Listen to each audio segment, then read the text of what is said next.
Hi everyone, this is Lando Assistant and welcome back to Assistant in German Academy. This time let's do some algebra tips and tricks. And this is about applying the law of exponents. Let's say we are given this equation. 5 raised to 2x minus 3 minus 6 times 5 raised to x minus 2 plus 1 equals 0. Find the value of x. Let's see how we can apply the law of exponent in order to solve this equation. Notice that at the left side of this equation we have three terms. We have 5 raised to 2x minus 3 as our first term, 6 times 5 raised to x minus 2 as the second term, positive 1 as our third term. And the right side of the equation is 0. Now let's look at the first term. What can we do with 5 raised to 2x minus 3? If we recall the quotient law of exponent, notice that this form is the converse of the quotient law of exponent. Because if you have this exponential expression written as quotient, 5 raised to 2x over 5 raised to 3, we can simplify this by copying the common base 5 and subtracting the exponent 2x minus 3, which is exactly our first term. So therefore, 5 raised to 2x minus 3 can also be written as 5 raised to 2x over 5 raised to 3 using the converse of the quotient law of exponent.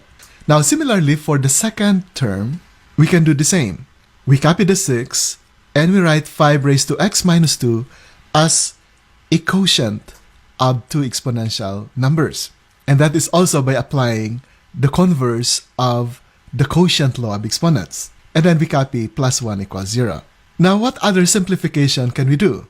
Notice that by applying the converse of the power rule, if you are given this exponential expression, 5 raised to x, all raised to another exponent, we can simplify this by multiplying the exponents 2 and x. And this form is exactly the same as 5 raised to 2x. When you multiply x times 2, you get this 2x. So therefore, 5 raised to 2x can also be rewritten as the base 5 raised to x and exponent 2. And we just copy 5 raised to 3. Then we just copy the second term and we copy plus 1 equals 0. Now look at this first term. Let's rewrite this as product instead of quotient. It is implied that there's a number here 1 over 5 cubed or 1 over 125 as one factor, and we just copy 5 raised to x raised to second. Then let's also do the same for the second term and copy plus 1 equals 0. Let's go to the next page. Let's simplify the equation by multiplying both sides by the least common denominator. That means we multiply the first term, the second term, the third term, and the right side of the equation by that LCD, 125. So the first term times 125, the second term times 125, then this third term times 125, and the right side also multiplied by 125. The purpose of this is we want to eliminate the denominator. 125 times 1 over 125 equals 1. So the first term is now simplified as 5 raised to x all raised to the second. 125 divided by 25 equals 5 times 6 equals 30. Then copy 5 raised to x, copy the minus sign. And of course, 125 times 1 is 125 and 125 times 0 is 0. Notice that you have here 5 raised to x and 5 raised to x. This form is quadratic in form again, because you can think of this 5 raised to x as simply any other variable raised to the second minus 30 times that variable plus 125 equals 0, which is exactly quadratic in form. So one technique to easily understand this is to use a dummy variable to represent this 5 raised to x. So let's do some substitution. So let our dummy variable a be equal to 5 raised to x.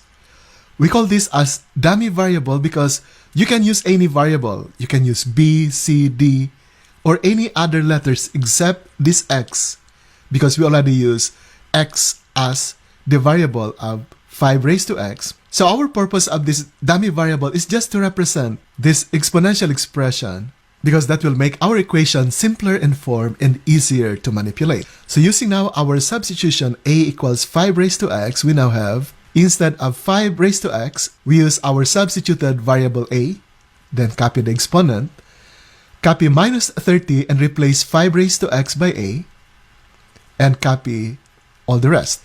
This last line is so simple that we can easily factor this out. So what are the factors of a squared minus 30a plus 125?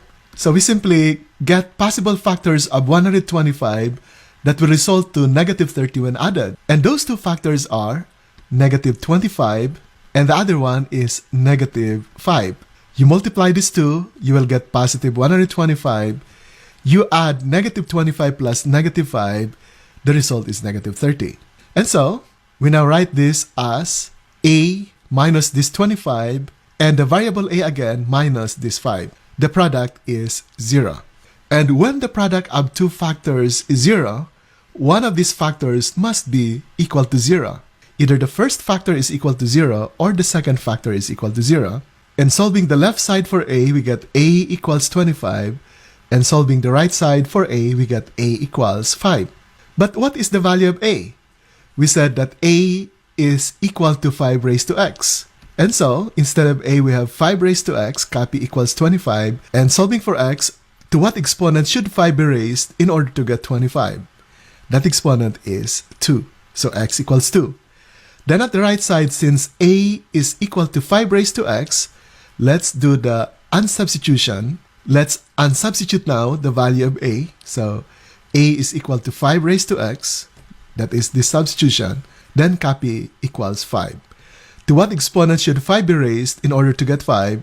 The answer is 1. So the two roots now of our original equation are x equals 2 and x equals 1. So thank you very much for watching, and we look forward for more algebra tips and tricks in this series. Bye for now.